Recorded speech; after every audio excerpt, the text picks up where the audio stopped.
आज की कहानी माँ भगवती तुलसी की कहानी है। तो चलो कहानी शुरू करते हैं, लेकिन उससे पहले कमेंट में जय श्री राम लिख दे और चैनल को सब्सक्राइब कर लें। तुलसी से जुड़ी एक कथा बहुत प्रचलित है। श्रीमद् देवी भागवत पुराण में इनके अवतरण की दिव्य लीला कथा भी बनाई गई है।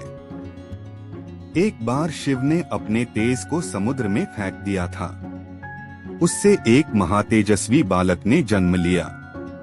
यह बालक आगे चलकर जालंधर के नाम से पराक्रमी दैत्य राजा बना। इसकी राजधानी का नाम जालंधर नगरी था। दैत्यराज कालनेमी की कन्या वृंदा का विवाह जालंधर से हुआ। जालंधर महाराक्षस था। अपनी सत्ता के मद में चूर उसने माता लक्ष्मी को पाने की कामना से युद्ध किया, परंतु समुद्र से ही उत्पन्न होने के कारण माता लक्ष्मी ने उसे अपने भाई के रूप में स्वीकार किया। वहां से पराजित होकर वह देवी पार्वती को पाने की लालसा से कैलाश पर्वत पर गया। भगवान देवाधिदेव शिव का ही रूप धरकर माता पार्वती के समीप गया, परंतु मां ने अपने योग बल से उसे तुरंत पहचान लिया तथा वहां से अंतर्ध्यान हो गई। देवी पार्वती ने क्रुद्ध होकर सारा वृतांत भगवान विष्णु को सुनाया। जालंधर की पत्नी वृंदा अत्यंत पतिव्रता स्त्री थी।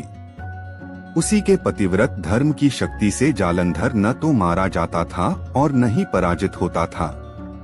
इसीलिए जालंधर का नाश करने के लिए वृंदा के पतिव्रत धर्म को भंग करना बहुत जरूरी था। इसी कारण भगवान विष्णु ऋषि का वेश धारण कर वन में जा पहुँचे, जहाँ वृंदा अकेली भ्रमण कर रही थी। भगवान के साथ दो मायावी राक्षस भी थे, जिन्हें देखकर वृंदा भयभीत हो गई। ऋषि ने वृंदा के सामने पल में दोनों को भस्म कर दिया। उनकी शक्ति देखकर वृंदा ने कैलाश पर्वत पर महादेव के साथ युद्ध कर रहे अपने पति जालंधर के बारे में पूछा। ऋषि ने अपने माया जाल से दो वानर प्रकट किए। एक वानर के हाथ में जालंधर का सिर था तथा दूसरे के हाथ में धड़।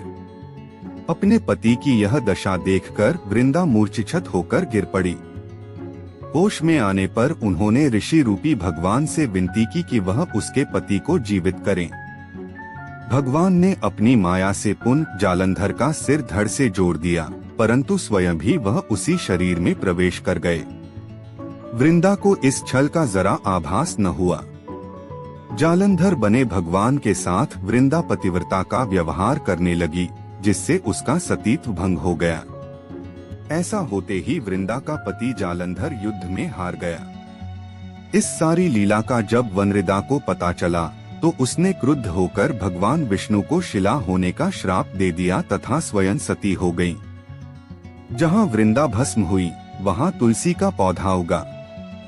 भगवान विष्णु ने वृंदा से कहा, हे वृंदा, तुम अपने सतीत्व के कारण मुझे लक्ष्मी से भी अधिक प्रिय हो गई हो। अब तुम तुलसी के रूप में सदा मेरे साथ रहोगी। जो मनुष्य भी मेरे शालिग्राम रूप के साथ तुलसी का विवाह करेगा, उसे इस लोक और परलोक में विपुल यश प्राप्त होगा। जिस घर में तुलसी होती है, वहाँ यम के दूत भी अस्मय नहीं जा सकते। गंगा व नर्मदा के जल में स्नान तथा तुलसी का पूजन बराबर माना जाता है। चाहे मनुष्य कितना भी पापी क्यों न हो, मृत्यु के समय जिसके प्राण मंजरी रहित तुलसी और गंगा जल मुख में रखकर निकल जाते हैं, वह पापों से मुक्त होकर वैकुंठ धाम को प्राप्त होता है। जो मनुष्य तुलसी व आंवलों की छाया में अपने पितरों का श्राद्ध करता है, उसके पितर मोक्ष को प्राप्त हो जाते हैं। उसी दैत्य जालंधर की यह भूमि जलंधर नाम से विख्यात है। सती वृंदा का मंदिर मोहल्ला कोट किशनचंद में स्थित है। कहते हैं इस स्थान पर एक प्राचीन गुफा थी जो सीधी हरिद्वार तक जाती थी। सच्चे मन से 40 दिन तक सती वृंदा देवी के मंदिर में पूजा करने से सभी मनोरथ पूर्ण होते हैं। अगर कहानी अच्छी लगी हो तो ऐसी और धार्मिक व रहस्यमयी कहानियाँ सुनने के लिए कमेंट करें और चैनल को सब्सक्राइब कर लें। आपके प्यार भरे कमेंट्स के लिए बेहद शुक्रिया। मिलते हैं अगली वीडियो में।